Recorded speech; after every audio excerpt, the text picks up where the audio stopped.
أهلا ومرحبا بكم في برنامج داخل واشنطن. أنا مضيفكم روبرت ساتلوف.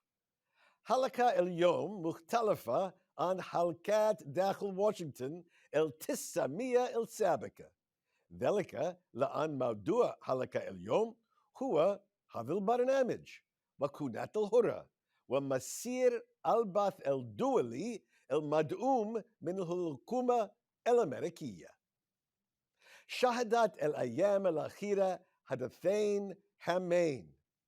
أولاً، صوت الكونغرس على تمديد الميزانية الفيدرالية حتى أيلول سبتمبر، وشمل ذلك الإنفاق على جميع البرامج الرئيسية مثل الدفاع والضمان الاجتماعي، بالإضافة إلى العديد من البرامج الأصغر بما في ذلك البث الدولي. ولكن بعد يوم واحد من هذا التصويت قررت إدارة ترامب إلغاء تمويل البث الدولي وإيقاف تمويل إذاعة صوت أمريكا وراديو أوروبا الحرة وهذه القناة قناة الحرة. وفي خدم هذا الخلاف يبرز سؤالان: من يتحكم بالإنفاق في نظامنا الدستوري، الكونغرس أم الرئاسة؟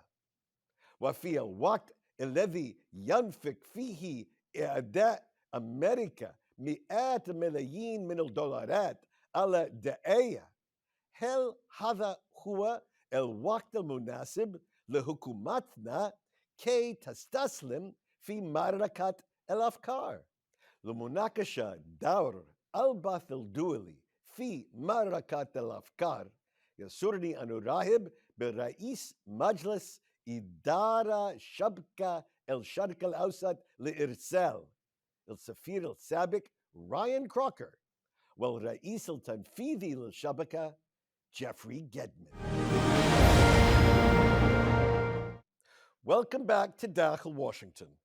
It's fateful days for this show, this network, and America's international broadcasting. To explain what I mean, I'm delighted to welcome the chairman of Middle East Broadcasting, distinguished former American ambassador Rayan Crocker, and the president and chief executive officer of Middle East Broadcasting, Jeffrey Gedman. Delighted to have both of you, Ryan, Jeff, on our show. So first, let's begin. Why? Why does the United States government even have its own global presence on broadcasting, a presence that goes all the way back to World War II? Ryan? The reason for having U.S. government broadcasting is effectively the same in now as it was in the dark days of World War II. That first broadcast from New York City of Voice of America said in part, we will tell you the truth. Some days the news about the war will be good for us, some days bad, but we will tell you the truth. And that has been the hallmark for U.S. government-funded broadcasting ever since. It certainly is the genesis of Middle East broadcasting networks. Alhurra was formed in 2004 to counter disinformation on Arabic language media about the U.S. and what the U.S. was doing. So we are not a propaganda arm. We exist to tell the truth in Arabic to an Arab audience about what is actually going on in their own region and in the United States. It's as simple as that and as important as that. So Jeff, you're the president of Middle East Broadcasting. This network was a product of September 11th, the post September 11th world. How did it happen? What's the unique objective of this network? Rob, thank you. I think it's fair to say that the objective has evolved over time and adapted. As Ryan said, it is the only U.S.-funded Arabic language network. It's, of course, television and digital, 22 countries across the Arab, Middle East, and North Africa. And we do want to shed light, tell the American story, have our listeners, our viewers, our readers have a little bit of better light on what happens in the United States and in Washington politics. We're also interested in democratization and development, and we're interested in what countries like Iran and China and Russia do across the region. So I think it's evolved. I think it's incredibly relevant today, and we have great talent working for us, as you know, Rob. So let's just pursue this for a second. I mean, there are a lot of media in the Middle East. Middle East is not short of television stations, newspapers, radios. What separates out what we do? So it's hard and simple at the same time. That is to say, we are journalistically independent. That guards our journalistic integrity and lends itself to credibility with audiences. But we're the only station or network that aligns with the broad foreign policy goals of the United States of America. Fascinating. Let me take another angle on that. So, as I was noting earlier, in many respects, Middle East Broadcasting Networks through Alhurra got its start in Iraq. And I was in Iraq as ambassador for 2 years, 2007 to 2009. And Iraq had a very free media environment then. And one of the questions I asked as the U.S. ambassador was, well, somebody tell me what Alhurra brings that that all this free media that is rampant everywhere does not. And it mirrored Jeff's answer about the coverage of the U.S., that free does not mean responsible. It does not mean honest. It doesn't mean accurate. It doesn't mean objective. And Alhurra stood for all of those things, that we would tell the truth, we would report the news accurately. And they convinced me. I went down to the studios, did an interview myself, got some hard questions as the American ambassador. And what I saw there is what I still see today, that this is an organization that exists to maintain and model the highest principles of journalism for a region that doesn't often have those. So critics will say there's a built-in tension. Government-funded media, by its definition, has an inherent tension between being free media, speaking truth to power, and knowing who the checks are written by, namely originally the government that is funding it. What is your answer to that critique, Jeff? So Rob, there's always a tension between independent media and the funder. And by the way, in private funding too. Do you recall in 2016 when the head of CBS News said, Donald Trump may not be good for the country, but he's very good for our shareholders.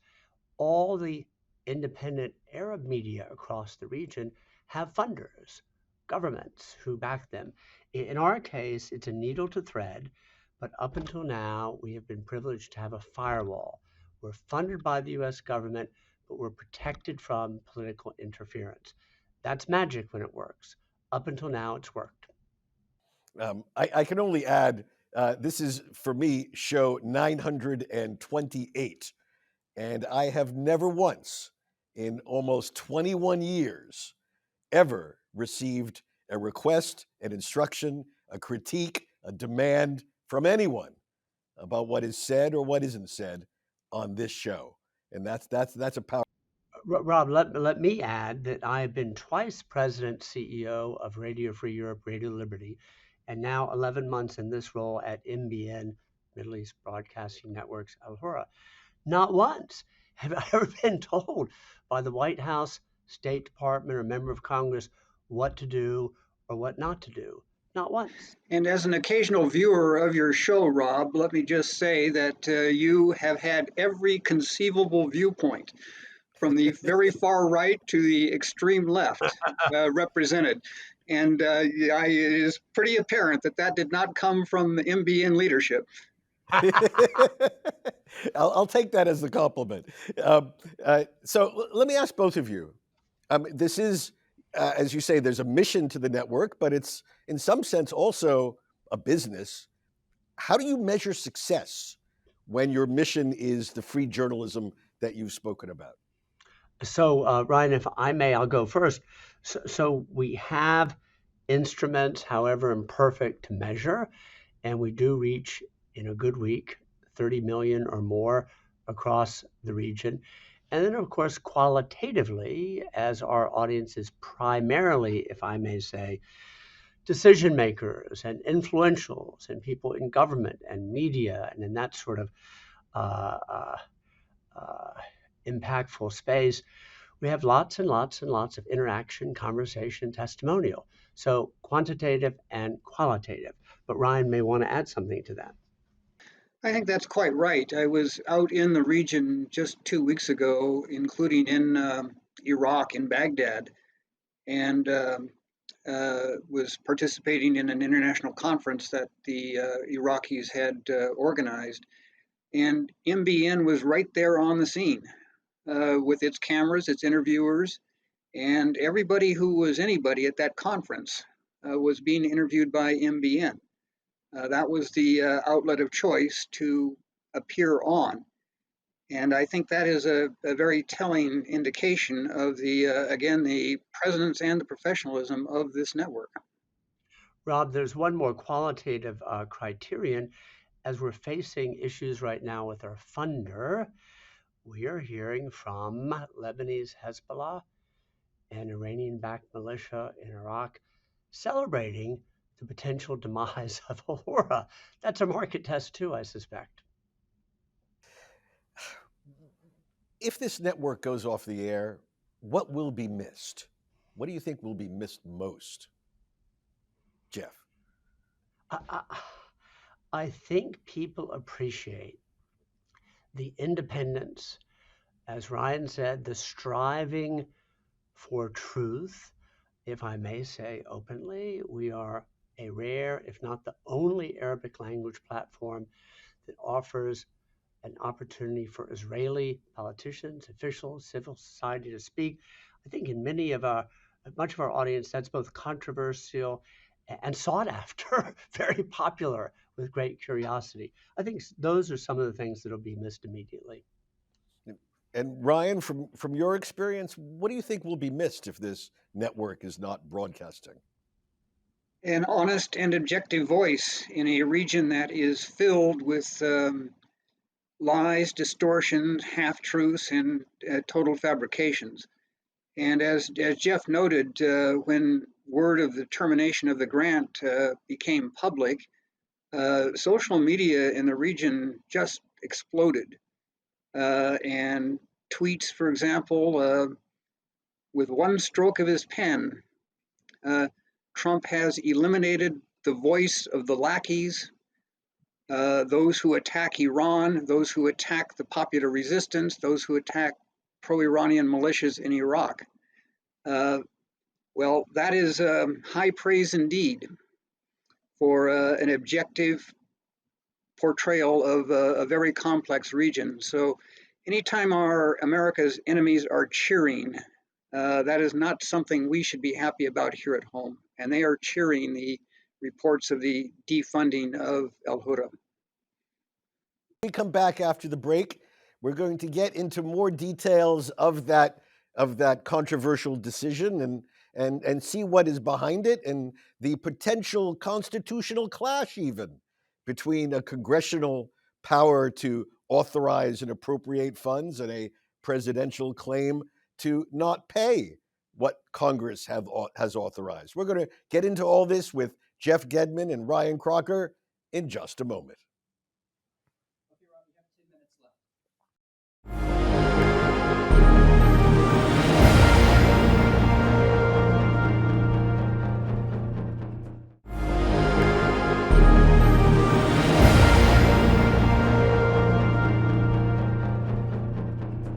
My guests this week include Jeff Gedman. Dr. Jeffrey Gedman is President and Chief Executive Officer of Middle East Broadcasting Networks, MBN, the nonprofit corporation that is the parent company of Alhurra. A native of Washington, D.C., Jeff has been at the forefront of the international campaign to advance freedom throughout his adult life, fighting the intellectual battle of ideas in print and over the airwaves. He served 4 years as president and chief executive of Radio Free Europe, Radio Liberty, a U.S. government-funded media organization broadcasting throughout the challenging media zone of Eastern Europe, the Caucasus, and Central Asia. He was also co-founder and editor-in-chief of an important intellectual journal called American Purpose, and president of the influential London-based think tank, the Legatum Institute, and president and chief executive of the Aspen Institute in Berlin, Germany. And with us is Ambassador Ryan Crocker. He is the chairman of the Middle East Broadcasting Board of Directors. He is one of America's most decorated diplomats. In his 37-year career, this native of Spokane, Washington, served as American ambassador in 6 different countries. 6. Afghanistan, Iraq, Pakistan, Syria, Kuwait, and Lebanon, often representing our country in the heat of conflict and at moments of extreme danger. In recognition of his superlative service, Ryan Crocker was awarded the Medal of Freedom in 2009, our nation's highest civilian honor. He retired from the Foreign Service as a career ambassador, the highest rank within the U.S. State Department. He then spent 6 years as dean of Texas A&M University's Bush School of Government and Public Service. Just to give you a taste of who Ryan Crocker is, President George W. Bush called him, quote, America's Lawrence of Arabia. First, I want to ask you about you. So, Ryan, let me begin with you. You're one of America's most distinguished and experienced diplomats that we've ever had in the Middle East. Why did you agree to sort of come out of retirement, as it were, to become chairman of the board of directors of Middle East Broadcasting? As I said earlier, Rob, I had direct experience in the course of my career with Middle East Broadcasting Networks and Alhurra in particular. And I saw up close and personal the extraordinary work they were doing in Iraq when I was ambassador there to, again, tell America's story, to tell it honestly and accurately, and to report the news of the region also honestly and accurately, including perspectives that no other Arabic language media provided. As Jeff had noted, Alhurra is the only Arabic language channel that routinely interviews Israelis. And it is a region that, for all of its loathing of Israel at some levels, has an intense hunger for, again, accurate news about what Israelis think. Why do they think it? And we provide that in addition to other accurate reporting. So I was a skeptic when I got to Baghdad. I left a strong supporter of the Alhurra networks. And when I had the opportunity to join the MBN board now some years ago, I snapped at it. And it was a privilege and an honor to become chairman of that board last summer. All right. Jeff, let me ask you. You've spent much of your career in the battle of ideas, fighting against authoritarianism, especially against regimes in Eastern Europe and the former Soviet bloc. Why take on the challenge of the Middle East in becoming president and chief executive of Middle East Broadcasting? Rob, there are 3 short answers to that. The first, I have developed for years affection, admiration through convening conferences and travel in Iraq and Jordan and Egypt and Kuwait and so forth. And so deep affection and admiration for the region. Second reason is simply that I believe in the men and women of this company. I've always admired MBN Alhurra. deepest talent, tremendous dedication and knowledge and expertise. And finally, an opportunity arose because Ryan Crocker called me last spring and asked me if I would take this on. And when Ambassador Crocker calls, you answer. And when he asks, you say yes. That's a lot of power, Ryan. Congratulations. I wish it were true. All right. Look, we're doing this show because of the threat to the life of the network. Congress recently passed a continuing resolution that authorized spending for the federal budget at least through September. That included within it funding for Middle East broadcasting, that is, for this network, Alhurra. The very next day, the Trump administration announced that it was terminating the grant, that it was not going to actually transfer the money that Congress authorized to maintain the functioning of the network. In other words, they decided they want to shut the network down. Say something about this clash of constitutional powers that we're seeing play out with our network, Alhurra, Middle East Broadcasting, as the ping pong between Congress and the executive. Well, it's exactly that, Rob. It is a unique moment in American history that we should all be paying attention to. It involves the question of executive authority, of legislative prerogatives, and of a judicial mandate. And all three are in play, just as you described. For MBN, we're very hopeful that our legislative branch, our Congress, which appropriates the funds, will make its voice heard on this. Their equities are at stake too, and it is a constitutional question. We also have the judiciary, and we are looking very hard and closely at bringing a legal challenge to this effort by the executive branch to take Alhurra off the air. Because again, we see this as not only an issue for Alhurra and the networks, but also a fundamental issue in American law and its execution. So I want to thank you. Thank you, President and Chief Executive Jeff Gedman. Thank you, Chairman Ambassador Ryan Crocker. And most of all, thank all of you, our viewers across the Middle East, who have been loyal supporters and watchers of this show and of everything that Alhurra has done. We're not gone. We'll be back, but thank you.